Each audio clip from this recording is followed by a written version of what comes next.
Voltamos de férias com um ensaio geral recheado de propostas para si. Há um novo disco de Salvador Sobral para ouvir, uma nova exposição de Joana Vasconcelos no MAT e outra de Carlos Nogueira no Palácio Anjos para ver. Um novo livro de Karina Sainz Borgo para ler. De tudo isto falamos-lhe nos próximos minutos. Escutamos ainda as sugestões de Guilherme de Oliveira Martins e a nova música de Lura. Fique connosco no ensaio geral. No llego a casa si no te veo. No llego a casa si no te veo. Este é Timbre, o novo disco de Salvador Sobral que chega hoje ao mercado discográfico. O músico considera que é justamente o timbre da sua voz que o distingue dos demais artistas. Em entrevista ao ensaio geral, Salvador Sobral explica o processo de gravação do álbum porque foi diferente dos discos anteriores. O processo de criação do disco foi completamente diferente dos outros. Eu quero estar sempre na procura e explorar ideias novas e maneiras novas de fazer música e de gravar música. Então essa foi a proposta, já que o último disco e todos os outros discos que eu fiz até hoje foram gravados em estúdio, toda a gente na mesma sala, uma filosofia mais repentista do jazz e da improvisação e da liberdade de tocarmos todos ao mesmo tempo. E depois o timbre, porque queríamos fazer uma coisa diferente, uma coisa com mais espaço e mais focada mesmo na voz e no timbre, porque eu tinha tanto tempo a gravar este disco que eu queria fazer as coisas com muita calma e experimentar, gravar primeiro a guitarra, experimentar muitas coisas com a guitarra, matizes diferentes, timbres diferentes da guitarra, experimentar percussões em casa. Temos muitas percussões artesanais, temos almofariz, temos a minha mesa da minha sala, algumas cadeiras, que estávamos nessa procura do som e dos timbres distintos que a vida tem, e depois no final de tudo gravar as vozes, explorar notas difíceis que às vezes eu poderia não fazer porque aquilo estava sempre a contar, não é?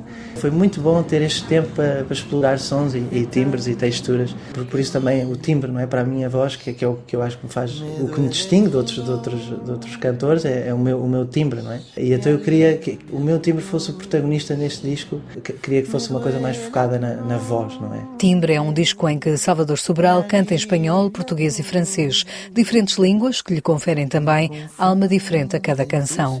Para mim é indiferente cantar em qualquer língua. Eu adoro cantar em lituano, em polaco, em alemão, em sueco. Eu adoro cantar em todas as línguas por onde vou passando, pelos países. Mas acho que não é igual para as pessoas. O público diz-me sempre também, no estrangeiro, diz-me sempre que gosta mais de me ouvir em português. Mas eu gosto, para mim é muito diferente, eu gosto de cantar e de escrever em qualquer idioma, e os idiomas dão diferentes oportunidades também de explorar veias de compositor. Sei lá, eu em francês não tenho a mesma personalidade nem a falar nem a escrever do que em português, não é? Eu sinto que assumimos todos uma personalidade diferente em cada língua e eu adoro isso. E à hora de escrever letras, isso é importantíssimo. Escrever letra em espanhol para mim é como se fosse outra personalidade minha, não é? Para não falar, canto para não me calar. Num disco em que partilha músicas com nomes como Luísa Sobral, a sua irmã, ou artistas como Silvana Estrada e Sílvia Pérez Cruz, Salvador Sobral tem uma canção em que fala de si e explica na letra porque canta. A música é totalmente autobiográfica e são todas as razões pelas quais eu canto, e acho que também é para me lembrar às vezes porque é que eu canto, que a indústria da música está tão cheia de coisas tóxicas e de perseguir os likes e as vendas dos discos e as visualizações no YouTube, e às vezes nós ficamos perdidos nessas coisas e nos singles e não sei o quê, e então sinto que também para mim foi como, porque é que tu cantas, não é?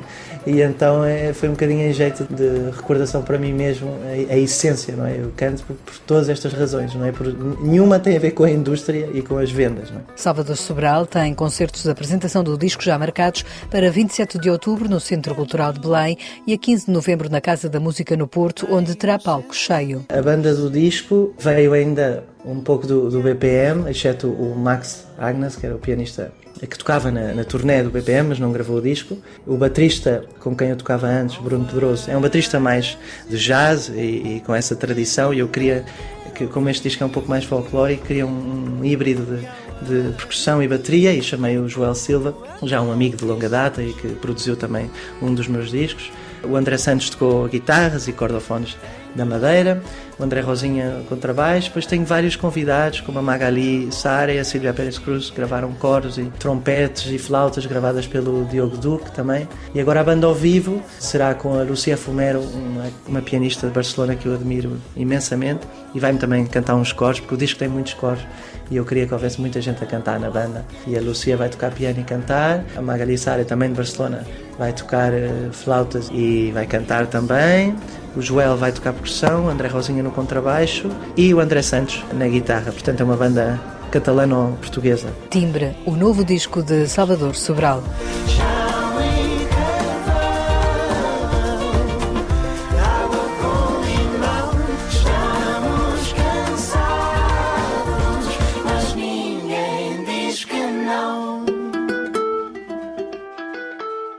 Chama-se Plug-in e é a nova exposição de Joana Vasconcelos no MAT em Lisboa, que abriu portas hoje ao público. A mostra espalha-se pelos 2 edifícios do museu e vai dar a conhecer peças que nunca foram mostradas em Portugal. Quer na Central Tejo, quer no MAT Gallery, Joana Vasconcelos revela obras de grandes dimensões, explica ao ensaio geral o curador João Pinheiranda. As 2 peças principais que eu destacaria mais são a Árvore da Vida, que esteve até há pouco tempo na Sainte-Chapelle de Château de Vincennes, integrado na Saison Croisée França-Portugal, a temporada cruzada, e uma Valquíria, cujo título é Octopus, e portanto tem muito mais que 8 pernas, ou 8 patas, mas que estava em Macau. E portanto ambas são as 2 peças de resistência, assim, as peças fundamentais. Peças de grandes dimensões. Grandes dimensões. A árvore tinha 15 metros de altura, passou para 13, mesmo assim enche completamente. E a Joana disse-me hoje que quase achava que ela estava melhor aqui do que tinha estado na Capela Gótica, que era uma capela lindíssima, mas aqui ela está entrelaçada com a própria central, porque esta está no edifício antigo, na antiga central elétrica, e portanto está entrelaçada com as vigas de ferro e tem 3 janelas sobre o Tejo que funcionam como se fossem janelas de uma catedral. Portanto, eu acho que é extraordinário. A Valquíria, a enormíssima Valquíria Octopus, é daquelas peças suspensas dela, que está na oval do edifício novo e que enche também na quase totalidade. Plug-in é uma exposição de Joana Vasconcelos que reúne obras inéditas, muitas delas produzidas desde 2000, ano em que a artista venceu o prémio Novos Artistas da Fundação EDP. A exposição vai estar patente até 25 de março do próximo ano. Ali ao lado, em Algés, há outra exposição nova para ver.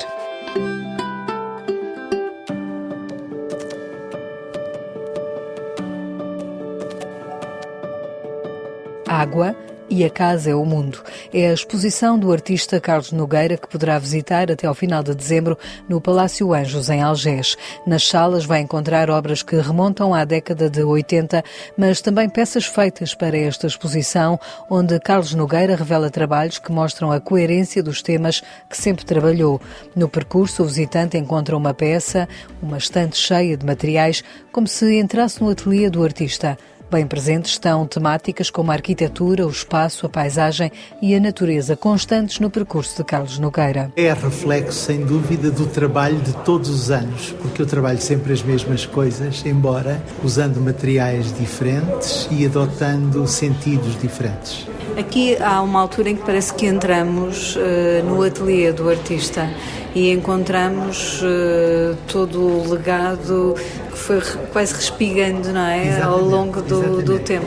Mas é isso mesmo, aquelas peças fizeram parte do meu ateliê, que ainda está pejado de outras tantas e que de algum modo são fragmentos do cotidiano, da vida, dos dias que eu encontro e que me interessam e que me agradam por alguma razão, ou pela forma, ou pela cor, ou pela disposição que têm postos no chão. e eu recolho e tenho um imenso vocabulários que vou tendo desde 1970, que foi quando eu vim para cá e comecei a construir os meus vocabulários de formas. Nascido em Moçambique, nem então Lourenço Marques, Carlos Nogueira guarda na memória da infância imagens e sensações que transporta ainda hoje para o seu trabalho artístico. A noção do espaço é-me absolutamente fundamental e vem-me da terra onde eu nasci, que é muito longe daqui, onde o vento sopra de outra maneira e onde eu aprendi a noção que tenho de espaço, do longe, do céu e da terra, do céu e do mar e do verde. Portanto, essa noção do espaço, essa preocupação é uma constante em mim e até aí me lembro do bailado para o qual eu já trabalhei e os arquitetos e os bailarinos são os grandes mestres a trabalhar o espaço. Eu procuro muito usar materiais com a nobreza que transportam em si. É claro que os transformo sempre, mas eu gosto muito de ir à raiz das coisas e aproveitar delas as imagens do tempo.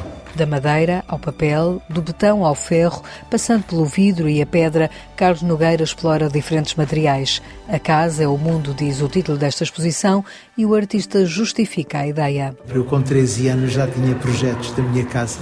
Casas impossíveis para o dinheiro que eu tenho, porque tinham muitos espaços para agregar muitas coisas, mas com 13 anos eu já desenhava casas.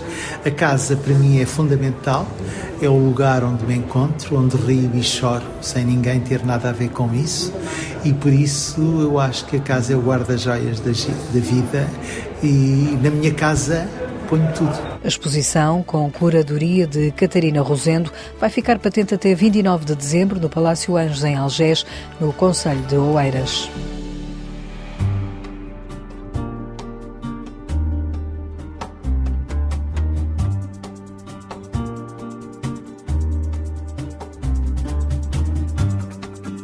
Depois de Cai em Noite, em Caracas, a escritora Karine Sáenz Borgo está de regresso com o livro O Terceiro País. Nascida na Venezuela, a autora, que vive em Espanha, continua mergulhada nas histórias da América Latina que povoam o seu imaginário. Desta vez, conta-nos a vida de uma mulher de nome Angústias, que foge da peste com o marido. Tentam atravessar a fronteira, mas as barreiras pelo caminho são muitas e Angústias perde os filhos gêmeos. Vai enterrá-los num cemitério ilegal chamado Terceiro País. É aí que conhece outra mulher de força chamada Visitación Salazar. Duas figuras femininas para as quais Karine Sáenz Borgo se inspirou na realidade. O romance O Terceiro País conta a história de duas mulheres que defendem um cemitério ilegal onde são enterradas pessoas que não têm dinheiro para serem sepultadas. Esta história é protagonizada por Visitación Salazar e por Angústias Romero e tem por base uma história real. Esta história ficciona outro tema e outra personagem que conheci na fronteira entre a Venezuela e a Colômbia, que se dedicava a enterrar por caridade. A maioria dos enterrados eram imigrantes venezuelanos. Este é o ponto de partida de um romance que pretende ser alegórico e quer convidar o leitor a ver como a compaixão e a solidariedade podem acontecer mesmo no lugar mais violento de todos. Pode abrir-se passo incluso em lugar mais violento. Num livro intenso, traça-se uma narrativa que tem pontes com a realidade, não só da América Latina, mas também com a europeia. Sobretudo em Centroamérica, indo hacia Estados Unidos, as condições... Sobretudo na América Central e nos Estados Unidos, as condições de uma sociedade empobrecida e violenta podem por vezes ter o efeito no qual o desespero é maior do que o perigo que correm. Tentam, por isso, atravessar uma fronteira. Também vemos isso, por exemplo, no Mediterrâneo. Aqueles barcos vêm com 20, 30, 50 pessoas em cima umas das outras e há pessoas que lucram com isso. É como mandar alguém para a morte e ainda lhe cobrar. Sem dúvida, isso acontece porque as circunstâncias em que vivem são muito piores do que o medo que podem vir a sentir. Karine Sáenz Borgo é herdeira na escrita de todo o universo da América Latina. Isso está neste terceiro país onde as alegorias surgem misturadas com a realidade. Para mim, o terceiro país... Para mim, o terceiro país, o nome do cemitério, é na fronteira entre dois países. A fronteira entre os vivos e os mortos, entre o bem e o mal, inclusivamente entre o real e o sobrenatural. Há muitos elementos no livro que pertencem ao imaginário que gosto de trabalhar e que mistura muito algo do fantástico e excepcional. Há muitas zonas das Caraíbas que nos apresentam estes jogos. Será que o que vejo é certo? Os peixes voam? Bom, em alguns sítios sim. Trampas, ¿no? Si que estoy viendo es cierto, los peces vuelan en algunos sitios, sí. Escrever é para Karine Sainz Borgo um consolo, uma forma de não ter saudades da Venezuela, onde nasceu e que quer preservar na memória, tal como no dia em que partiu. Ontem falava com uma pessoa que me dizia que queria manter as recordações tal como estavam.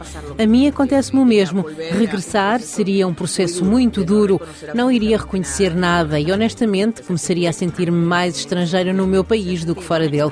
Escrever para mim é um consolo, é algo que me faz companhia. Gosto, dá-me a oportunidade de criar um universo em que fico com menos saudades a dada altura. Quem nos fala hoje do livro de Karine Sainz Borgo é Guilherme de Oliveira Martins, o nosso colaborador do Centro Nacional de Cultura no Ensaio Geral e que traz também outras sugestões. Karine Sainz Borgo nasceu em Caracas em 1982 e é jornalista na área cultural.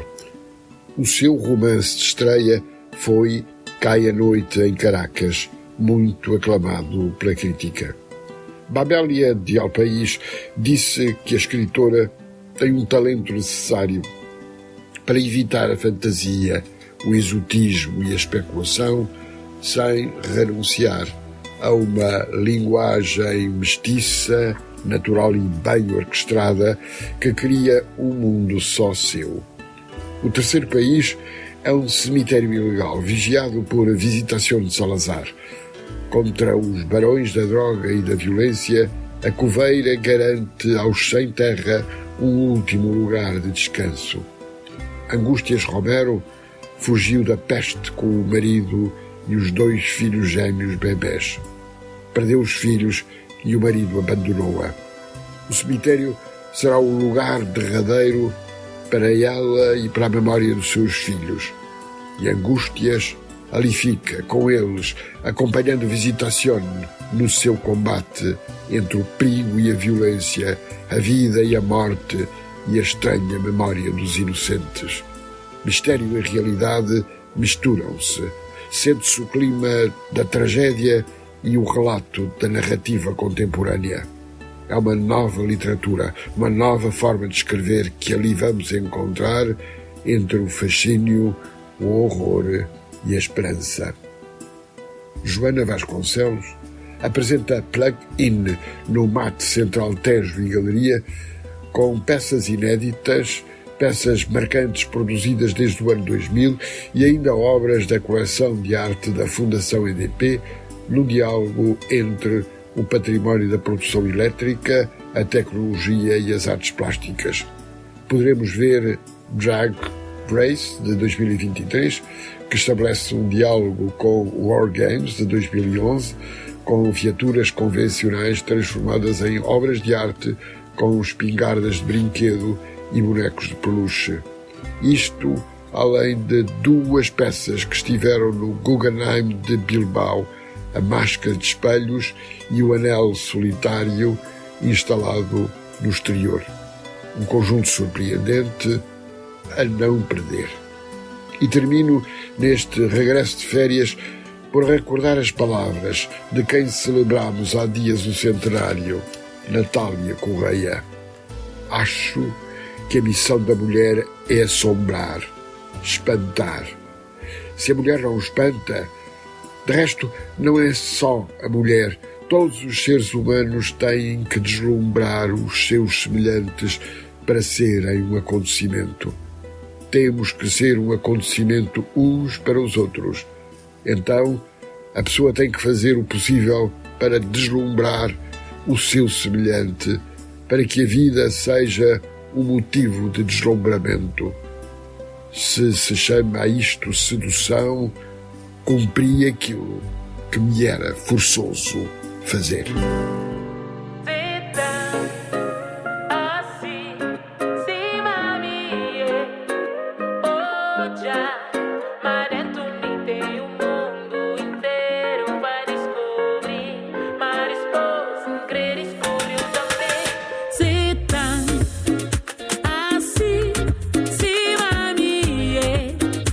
Este é o som do novo disco de Lura. A artista está a lançar Multicolor, um disco que marca os 25 anos da sua carreira e onde Lura quer afirmar as suas identidades. Nascida em Lisboa, a cantora não esconde as raízes cabo-verdianas. É esta dupla condição que quis pôr no disco. A questão da identidade é algo muito presente em mim, não é? E na minha música. E aqui quero apresentar essa minha condição de vida de uma forma positiva, claramente positiva, algo que me enriquece, não é? Que são a minha dupla nacionalidade, cabo-verdiana e portuguesa, e de origem africana e sei lá mais que outras origens, porque o cabo-verdiano já por si só já é fruto de encontros vários, né? Encontros de vários povos. Quis que esses aspectos estivessem aqui presentes, que esse aspecto, digamos, estivesse aqui bem presente neste disco.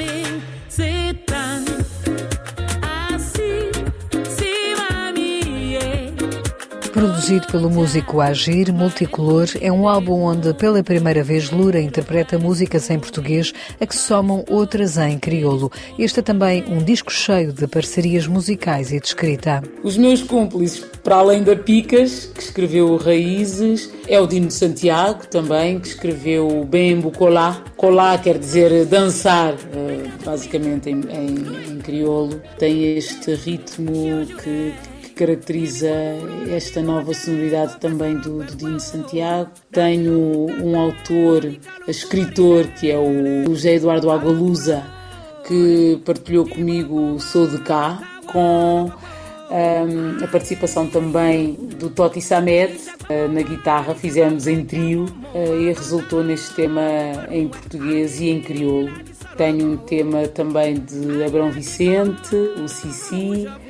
E a minha convidada especial para este disco é Angelique Kidjo, uma mulher que eu admiro imenso e que ao longo de toda a sua carreira também lutou muito pelos direitos humanos e ainda luta e defende muito o direito das mulheres, das jovens mulheres em idade escolar e acredita muito, obviamente, na educação e como algo que fará toda a diferença na vida, não é? Na vida de uma mulher e de todos nós, obviamente. Multicolor é por isso recheado de outros temas além da questão de identidade, explica Lura ao Ensaio Geral. Tenho aqui temas assim, que falam mais claramente sobre a questão da identidade, a aceitação do outro tal como ele é, independentemente das suas diferenças físicas ou ideológicas. E depois tem outros temas que falam apenas do quão bela é a vida, como o tema Dançar, por exemplo. E tenho aqui um tema que fala sobre a autoestima, que se chama precisamente Vou-me Amar. O Raízes, que é um tema de uma nova cantora que está aí a despontar. Lura tem concerto marcado para 13 de outubro no Centro Cultural de Belém. É com o tema Setan, que canta em dueto com Angelique Kidjo, que fechamos o Ensaio Geral, que teve hoje sonorização de Joel Luís Moreira. Voltamos de hoje a 8 dias com novas sugestões para si. Boa noite e bom fim de semana.